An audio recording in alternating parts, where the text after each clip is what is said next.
All right, we're live. Welcome, Afton, to the Fempreneur podcast. Afton is from scribenational.ca. Afton, tell us about your business. Thanks so much for having me, Lindsay. It's great to be back on the podcast. I believe it was a couple of years ago now that I was first on. And yeah, so my business is Scribe National. We're a content marketing studio. So we primarily do brand messaging, content strategy, and content writing, which really just comes down to helping companies and entrepreneurs as well tell their stories and connect with their audiences to build trust. Yeah, fantastic. So, how did you come to do this work? How did this work find you? And tell us about the origin story behind your entrepreneur journey. Yeah, so I actually started out first in journalism, and this was about 15 years ago now. And that's really where the love for storytelling and, just an interest in people and their own journeys and their stories came about, which is still really central to the work we do. Even though it's a lot of business to business marketing and writing, there's always a person on the other side of that, right? So that's what got me into it. I moved pretty quickly from journalism into PR and into marketing. And so the better part of the last 15 years has really been in the marketing space. And yeah, back in 2019, I was feeling like, I wasn't doing enough writing in the marketing role that I was in. And writing is really, it's one of my passions in life. Started kind of picking up some freelance work on the side, started Scribe National just as honestly more of a hobby type business. And I never even imagined that it would become what it is today. 6 months into it, I actually got laid off along with almost everybody at my organization through the pandemic, and really just decided, like, let's do this, let's take it full time. And it's been growing ever since. That's fantastic. Awesome. I think there's a little bit of a connection issue. I'm not sure if it's on my end or it's probably on my end. I am in Mexico, so that's, I will preface that. Are you hearing some glitchiness on my end while I'm speaking right now, Afton? On your end, it seems fine. Okay, okay. It's probably okay then. It's probably a bit of a delay, which isn't a big deal because I'm going to Okay. keep you talking anyways. So, what has been one of the biggest, I guess, challenges might be the word to use, adjustments you've had to make in your life shifting from employee to entrepreneur? That's a really good question. I think certainly early on, it's, that employee mindset that I think we talk about a lot as business owners. And although, logically, like, I can set my own schedule, I can hold boundaries with clients, right? And all of these things that in theory, like, yeah, we can do them. But I think it takes a little bit of time to kind of learn how to exercise that muscle and to really actually step into your own autonomy and knowing that you're an entrepreneur and sort of just making the rules for yourself, right? And I think that it's super important to get there because the more you feel in alignment with your business, the less, resentful you're going to be, right? You never want to feel like that. And so the more that you're going to show up for your clients and just make a better impact in the world. But I mean, definitely in the beginning, I would, especially when it came to the scheduling and the boundaries, sort of follow that structure as though I was still working full time, right? And then it kind of got to the point where I don't take meetings on Fridays now, and just certain little things that I've implemented that have really helped me kind of step into the fact that it is my business and I can structure it how I want.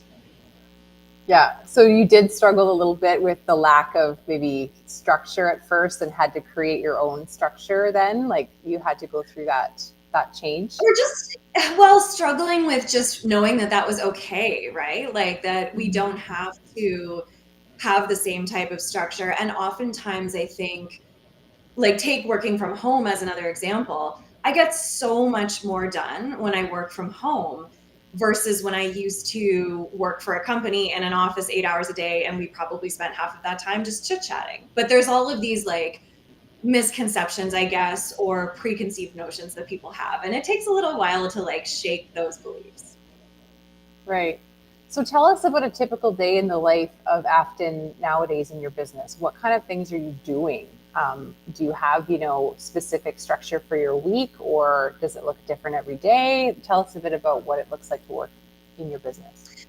Yeah, I think, there's a lot of variety, which I love. And I think that comes with running an agency and working with clients that are really like across countries, across industries. So typically, my day involves a mix of work on my business as well as in my business. And so by that, I mean, I'm not as involved in client delivery anymore. So I'm not doing a lot of the content writing. My team is doing that. So I might be doing things like sales or business development. I'm definitely doing some project management every day. I'm typically reviewing things that my team has submitted, sending them to clients, communicating with clients, of course, doing the marketing for the business. So I still do most of the marketing for Scribe, although I do have someone that helps with social media, which is fantastic. And yeah, I think it's really that mix, but you've got to be the person that drives it forward, and especially with that focus on the sales and the business development, I think is super important. Yeah, definitely. So you started out on your own. You were like, okay, I'm taking the hint. It's time to be an entrepreneur.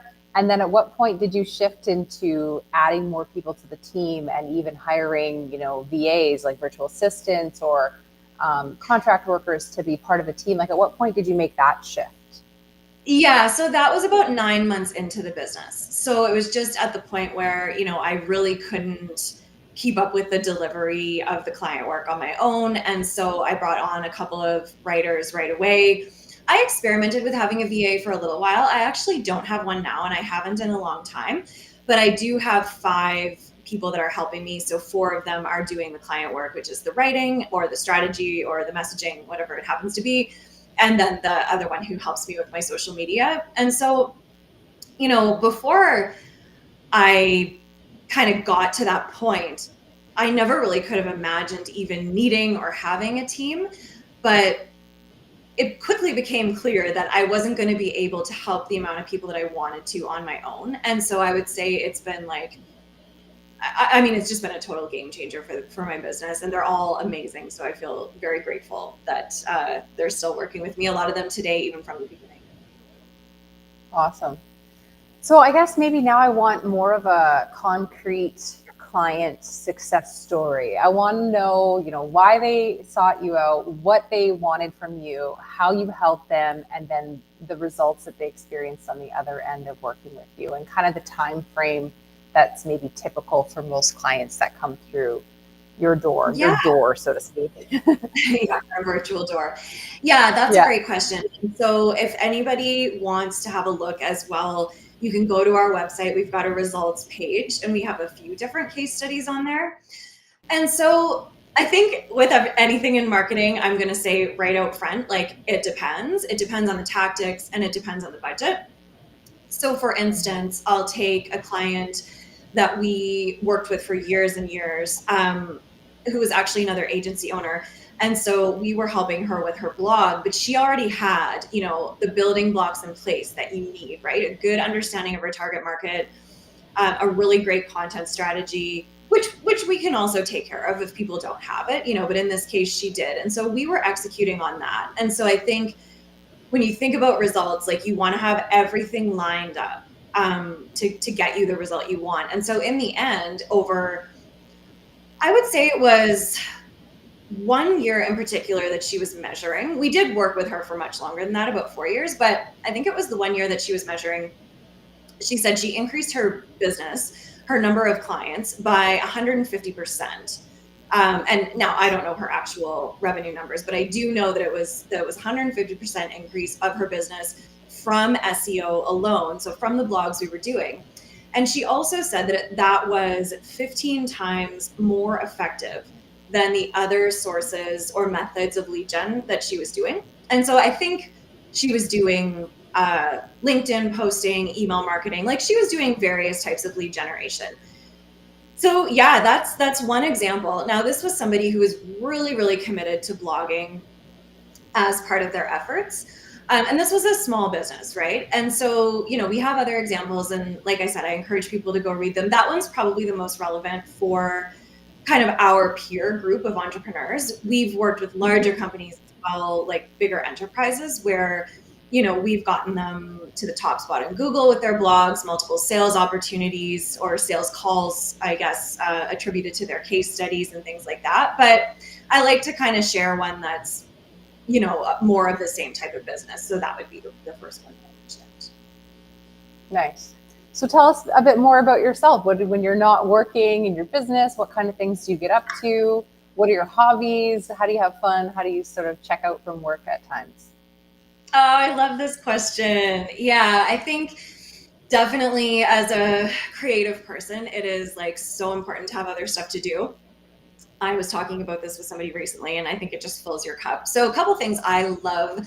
Number one would be traveling. So, that's why I am so excited for you that you're living in Mexico. I absolutely love it there. So, yeah, traveling and also being outdoors. Those are like the top two things. So, in the summer, I'm often hiking, I'm often paddleboarding. In the winter, I'm usually cross country skiing. Unless it's too cold, I'm not a super big fan of the cold.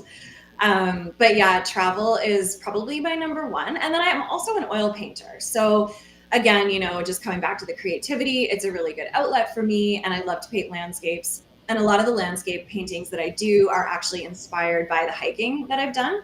So it kind of comes full circle with the hobbies there.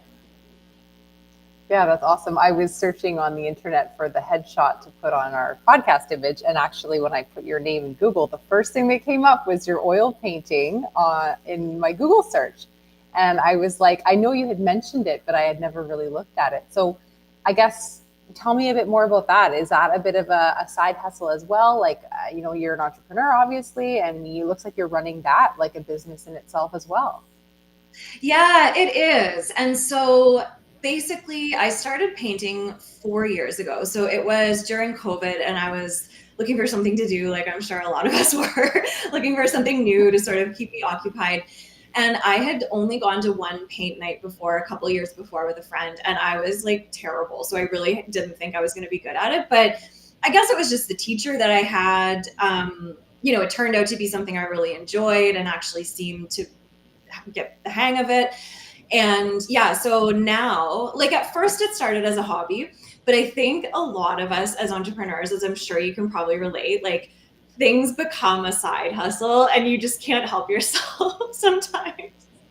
Yeah. And so, it's definitely pretty new and pretty like fledgling in terms of what, Scribe actually is, where it's really my day job. However, I would love painting to kind of be, more of the work that I do. I really do love it. I do a couple shows a year. I just finished one in Calgary and sold a bunch of work there, which was great. And I'm doing another market here in Cochrane soon, actually. So it's just another kind of outlet. And one thing I found too is the artist community that I've met through doing this is incredible. Like they're just some of the most awesome people. And, I already have such a great community on the business side. So it's really nice to have that as well. Yeah, cool. And I know you're originally from the East Coast. So what is it like moving from the East Coast all the way out to Alberta? Like, what are the key differences between living and working out there versus out in Alberta, Southern Alberta? That's a good question. So many. So yeah, I first came to Alberta back in 2007, and I had never been west of Ontario at that point. And so for me, coming from Halifax, it was very much like going to another country, I would say. Like, not somewhere super, super different, but just in the same sense as if you were going from Canada to the US, for instance. Like the culture is very different, the landscape is very different. Really everything is very different. But I think, one thing that I noticed, see, I was just starting my career when I was in Halifax. I did move away pretty early in my 20s. And, I had started like volunteering on boards for communication societies and things and kind of getting into the community. And I'm sure it's fantastic because people out there are very community minded. But one thing I love about being in Alberta is just sort of like, I don't know, the go-getter kind of business optimism that is here. I love that. And like people are willing to, I don't know, just build community, go out, try things. Like we do a lot of work with tech companies at Scribe. And so I've been fairly involved with the tech space and just seeing like how fast that industry is growing in Alberta in particular, I think there's just a lot of entrepreneurial spirit here, and I think that's awesome. Yeah, I've really noticed that too in the last, I guess, 6 to 12 months of my life. I've been traveling around a little bit more, and Alberta, Southern Alberta specifically, I guess even Northern Alberta, like I lived in Grand Prairie for 9 years. Yeah, there's just such a fuel for entrepreneurs. It's like most of the people you talk to are entrepreneurs or have family members that are entrepreneurs or they have a side hustle beside their job. And then when I was out on Vancouver Island for 6 weeks in the summer, I met, a lot of retired people, which was fine, but, a lot of retired people and just a lot of people that are, I don't know. It's almost like there's like more hustle. It's a more of a go getter and get things done kind of vibe in Alberta. I don't know. And here I'm noticing it too. Like I really do miss the vibe in Alberta. That's the biggest problem with being here in Mexico is there's like this energy here that's um, the word energy is actually the opposite of the word I'm looking for. It's almost like a little too laid back for me here. And I'm like, Yeah. yeah, like I saw this girl working in a coffee shop one day and she was on Canva and I wanted to go over and just be like, hi, can I be your friend? Like, I just have had a hard time finding people that seem to be working and living here. But anyways, I haven't been here very long. So, but I am That's excited what I to was come back going to to say. Alberta in the spring. Yeah, I feel like you will find that, but I know what you mean. Like I think in Alberta it doesn't take as long to find it because there's so much of that. But yeah, I think one of the great things about what both you and I do is the fact that it's online and we can sort of, even maybe if those communities don't exist where we physically are at a certain time, we can tap into them digitally, which is, it's not always the same, but still really great to be able to do. Yeah, yeah, for sure. So that's cool. Okay, so tell us something that you wish you would have known 10 years ago. Like if you could go back to 10 years ago, Afton, what would you tell her about life, business, all of the above? Oh man, I do we have like all day because I would say so many things. But I think regarding business, probably, I would say that it's a great thing that you don't necessarily know what's going to unfold or what's around the corner. And so by that, I mean like 10 year ago, Afton definitely would never have even actually wanted to be a business owner or had any plans to do that, would have had any idea how fulfilling it was or what a personal growth experience it is. Like just I just wouldn't have known because it wasn't something I was interested in. And so I think just I would want to say like it's not only to be open to things, but also that it's a great thing that you don't actually know what the next step on your path might be. Mm-hmm. To that point of the next step on your path, who has been one of your biggest mentors? Like it could even be an author of a book that changed your life, or maybe it was a business coach or a teacher. Like who has been really instrumental in your life in helping you identify what that next step should be, or even maybe notice it when you didn't see it there or something like that?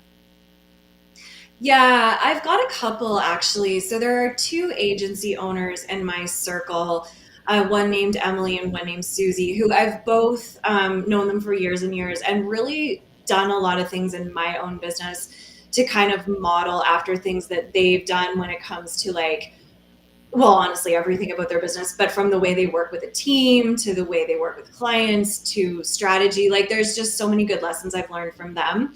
I will as well mention a business coach, Eleanor Beaton, that I've had. I haven't worked with her in a little while, but working with her early on in my business, like literally changed the trajectory of it. So that was really awesome. And um, books, I mean, there's so many I could list, but I think that reading books and podcasts and just opening yourself up to more knowledge and kind of getting a sense of like, yeah, there's other people out there doing this unconventional sort of path. I won't go into it because I could literally list off like an hour's worth of recommendations, but I'm always listening to podcasts, so I love it. Do you mind sharing just one of your top favorite books, any one of them, and one of your top favorite podcasts? Oh yeah, of course. So I would say I think it's called Unstoppable by Kelly Roach. So she's got a couple books, but it's one of her earlier books. And I read it like the first year I started my business, and I just thought it was amazing. It's like Unstoppable: The 7 Principles for Success in Business and Life, or something like that. She also has a podcast that's great. One podcast I really love is Denise Duffield Thomas's Chill and Prosper business podcast. And what I love about it actually is that it's very, like, her whole vibe is very laid back. And I personally need that in my life because I can become like very serious and very focused. And I think she really, like, she's always saying, like, it's okay to do this, or it's okay to give yourself permission to, change your mind, raise your price, like all of these different things where I think entrepreneurs, we might agonize over certain little decisions, but she's a great person for sort of just being a little bit more lighthearted about it, which I think I know I can use. I like that. That's Yeah, awesome. and I'm I've gonna check literally, that one out. oh, and you know what? See, now I'm on a roll, and this is why I was like, don't get me No, started. go. There's one more that I have to mention. It's a book called We Should All Be Millionaires by Rachel Rogers. And it's honestly one of the best books I've ever read. If you've got like, or any listeners, if anybody has sort of any money mindset issues whatsoever, it is an incredible book. She's an awesome entrepreneur. So yeah, but hit me up anytime for recommendations because I have like hundreds. Awesome. Okay, well, we will be linking to your Instagram in the show notes as well as to your website. Tell us about any time-sensitive things coming up, any ways that we can support you, anything that the listeners and viewers can participate in that you're hosting, any ways that they can like get in touch with you to hire you, all the things. Tell us how to do all the things. Yeah, absolutely. So actually on January 2nd, I am hosting an event called Aligned, Build a Breakthrough 2025. And it's just an hour and a half event on Zoom. So you can get there by going to my Instagram, and it's the first link in my bio. If you click on, the link in bio. And I think, that's going to be super fun. I don't usually do stuff like this, but it's, just a chance to really like sit down, take a bit of time for yourself right at the start of the new year. So there's that. And then I would say the other ways that people can work with me or with Scribe, of course, if anyone needs help with content strategy or writing, you can just go to scribenational.ca. But I am now actually doing business strategy and advising too. So, and that's on the website as well. You can check that out. But I'm offering strategy sessions as well as monthly engagements. So you can find all the information about that there.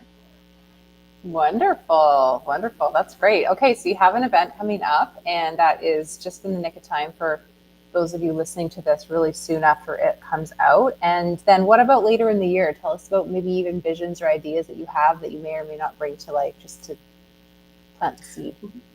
Yeah, I love that question. Well, I mean, the biggest focus for me for 2025 is definitely going to be the business and marketing strategy. So, you'll probably see lots more from me on that on social media. But I think I would like to do a few more of these events where it's sort of like time to strategize regarding, could be your financial plan, could be your marketing plan, but just anything kind of business foundations wise. There might be a few more pop-up events throughout the year, but I am not 100% sure yet. Probably quarterly, I'd like to do something like that. Okay, that's awesome. Wonderful. Yeah, well, I know that ever since you and I connected in Cochrane, it's been really wonderful to just, hang out with you and get to know you and hear the stories about the different fempreneurs that you're connecting with and working with and becoming friends with. So thank you for being one of our founding members from I think it was 2019 or 2020 that you joined the community. And so, yeah, it's been really wonderful to have you on the podcast now a second time. And we will link to the first time Afton was on the podcast as well in the show notes. So you can go back and listen to that, because there was definitely a different feel to that conversation. And there's a lot of nuggets in there too, but I didn't want it to be super repetitive. So thank you for taking it in a bit of a different direction today. One question that I would like to touch on before we hop off is AI. And I would like you to just give us, just your top sort of warnings, cautions, encouragements around AI, things that you're seeing that maybe you should, fempreneurs should lean into, things that you're seeing that maybe they should stay away from. and tell us whatever's on your mind regarding AI. Yeah, this is a great question. So I definitely think people should be experimenting with it. And I would say biggest warnings to lean into are obviously just kind of the generic brand voice that can come along with it if you're not careful. In an ideal world, what you want to do is you want to get um, actual original brand messaging in place first, whether you develop that or you hire somebody to develop it. Then you want to use that to feed into AI to give you your content. You don't want to start from just sort of that generic blank slate that AI is pulling from off the internet. If you feed it your own messaging, then everything it outputs is going to be a lot better. So I would say that's tip number one. Awesome. Second thing, of course, would be, just to fact check for accuracy and things like that, because although it's obviously getting better, we want to make sure that we're double checking those things. And actually, what I forgot to mention on stuff that was coming up is January 23rd, I'm actually speaking at Social Next, which is a virtual event. The talk I'm doing is actually on this topic. So it's called Original Content versus AI. Do you have to choose? And I will just literally tell everybody right now, no, you don't have to choose. No, you shouldn't choose. But if you come to this event, you'll actually get more of an overview of what I recommend for integrating this into your marketing and how to sort of work with it. Awesome. That's fantastic. So I know like what you do is very story based, and obviously AI can't, create a story from your life for you. So I think it's really fantastic that you are teaching people how to use AI while, use AI from a standpoint of knowing your brand message, because again, it always comes down to your brand message being about your story and who you are and how you've become the person that you are. So thanks for that reminder and for sharing a bit of your story with us. And is there anything else that you'd like to leave fempreneurs with? Any reminders, tips, or tricks? I don't think so. I think really, I would just love to say thanks for having me back. I feel like you've been such an awesome person in the community, just like getting people together, hosting great events, building things, sharing knowledge. And it's really a pleasure to be here. And if you can make it January 2nd, you're more than welcome. And yeah, I'd love to just, remind people to come to the event. And other than that, just try to have fun with your marketing, everybody. It's, we want to have fun with it. I love that. Have fun with your marketing. Yes, that is the goal. And thank you for being out there spreading the word that it's possible to have fun with your marketing and for Oh, yes, teaching it is. people how. Thank you Awesome. so All much. right. Thanks, Afton. Okay, thanks for tuning in, everybody. And you can find me, Lindsay Berry, at YYC Fempreneurs and on Instagram at YYC Fempreneurs.